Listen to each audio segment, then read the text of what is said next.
አባቶቻችን አያቶቻችን የሰጡንን ቅድመ ሁኔታ ለማሟላት በመጠኑን ሞክር። ከዛ ውስጥ አንዱ የዘወትር ጸሎትና የዘወትር ዝማሬ ነው። ስለዚህ እንዲህ ብለን እንዘምር። እንኳን አደረሳችሁ ለዛሬ ቀን።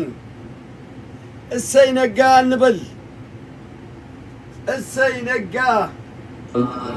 ወወልድ ወመንፈስ ቅዱስ አሃዱ አምላክ አሜን።